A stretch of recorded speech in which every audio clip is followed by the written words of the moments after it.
Back when I first started playing Geometry Dash, I immediately became attached to the editor. So attached that I made my first full level incredibly quickly. It was very much what you would expect from my first level. I didn't know how to use groups, color triggers, or even rotate blocks. However, only about a month later, I made my first level that I would actually consider good. It was called Born to Fly.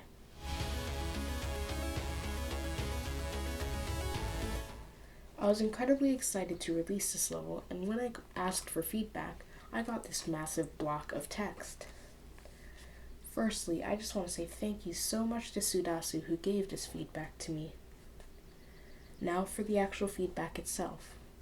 While there is a lot to look at, three main problems exist: the clashing of styles, the lack of energy, and too much copy-paste. The final problem in particular would become my worst enemy when it came to creating.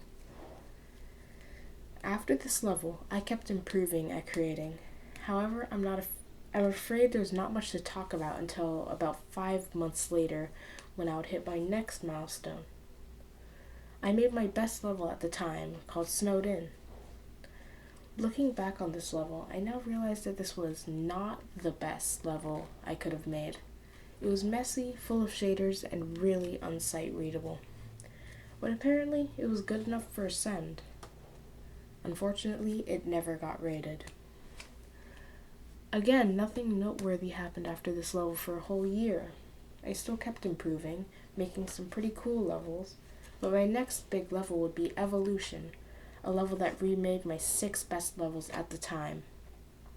Just an hour after uploading it, it got sent by Dubstep Fanatic and Osk, and then just an hour later, it got rated. Looking back on the comments on this level a month later, it was clear that this was a very polarizing level. A lot of people loved it, but a lot of people really disliked it too. But I think that's okay, because at the end of the day, it is still my best finished level, and it probably will be for many months to come. As I said earlier, my first rated level remained 6 of my best levels at the time. But let's dive a little deeper into the creating process. The first part is possibly the best example of my creating process. As you can see, I morphed the block design into more of a glowy design in the new version, while making the background a little more like a landscape. Honestly, with this level in general, it was actually quite easy to see if my work was good enough, as I'm literally just trying to make the parts better than the original ones. Here are some more examples of that. After I finished creating all 6 parts of the level, I moved on to polishing the level. While this is definitely my least favorite part of the process, it's also a necessary one. As you can see, this part looks very, very bare without the pulses. Honestly, I think polishing the level can elevate the level from not even being rate-worthy to being a feature-worthy level. And it's actually quite easy. Mostly, I just added pulses to the beat of the song and move triggers to the blocks. And then finally, I got it play-tested and released the level. Now for the part that you probably skipped to because this is what you want to hear. If you're a creator who's decent but not amazing, like me, then here are some suggestions for you. Firstly, you need to practice. I know everyone says to practice and practice, and by this, we don't mean spending all your time learning every object. We mean developing the skills more appropriate for your style. For example, if you're an effect creator, you don't want to be learning about the corner piece. Unless you do. You want to be learning about the rotating objects, the particles, and the shaders. For me, as an art creator, I barely know how to use shaders and most of the advanced triggers, because I never needed them. My basic art style, as you can see in the level editor here, only requires camera movements and some basic move and pulse triggers. I mean, who's going to use advanced follow in an art level? I stand corrected. But my point still stands, especially if you're making a more basic level. Another point I recommend is to try and make a unique level. The moderators will be more inclined to send your level if it's an interesting theme rather than a boring old glow level. I've made a few boring old glow levels. They just became wastes of potential.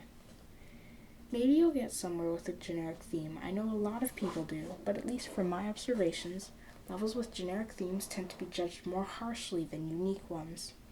And that's exactly why, with my level in particular, I went for the least unique theme possible. Jokes aside, while you can definitely get your first creator points off a modern or glow level, you might want to explore other more unique level genres too. Thirdly, you need to make some good gameplay. While this definitely applies to demons, it can apply to all ranges of difficulties, even an easy or an auto level. For an auto level, the gameplay should be engaging, and for the rest of them, it should be sight-readable, enjoyable, and consistent. Don't make a level like mine, where half of the comments are talking about evolving my gameplay. While the gameplay isn't absolutely crucial to get your level rated, it definitely helps a lot to help moderators have a smoother experience while playing through your level. Also, you need to get feedback.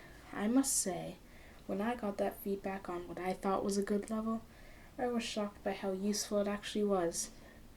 Turns out professional creators reviewing your levels can actually give you really good advice. They helped me identify my worst problems, and I'm sure they can help you too. As I mentioned in my creating process, my worst problem became too much copy-paste, which I'm sure a lot of you can relate to. To combat this, I made shorter parts to make it less obvious and never actually solved my problem. Apparently, it worked out. Finally, you need to polish your level. I said this once, and I'll say it again. This is a necessary step if you want your level to reach its fullest potential. While it may feel like a grueling process, it might only take an hour depending on how long your level is and how much you actually do. Even just adding pulses and movements is fine. But for beginners, this creating process is going to be much more difficult. Chances are, you're probably not going to end up creating a masterpiece anytime soon. And if you try, you might end up going incredibly slowly on your project, or worse, burning out. I've burnt out before building my first rated level, and it's not fun thinking about the unfinished project with so much potential and wanting to do something about it without the motivation to do so. As a beginner, you can't really do much to noticeably increase your creating skills instantly, but you can develop your skills over time. One way you can do that is by thinking about a level idea that you would really want to make or see. Even if you don't execute the idea well, it helps build your creating skill by making you be more creative, think outside the box. Or better yet for beginners, you can use blocks like RobTop intended to. What I mean is that there's a massive selection of pixel blocks that you can use, so many new features that you can explore. Even though it's been a year and a half since 2.2 released, there's still so many different options that you can still use to make a unique level just using the blocks like RobTop intended. And it'll look pretty good too, just as long as you use the blocks like they're intended. While this might not get you as far as a rated level, it will certainly make you a better creator.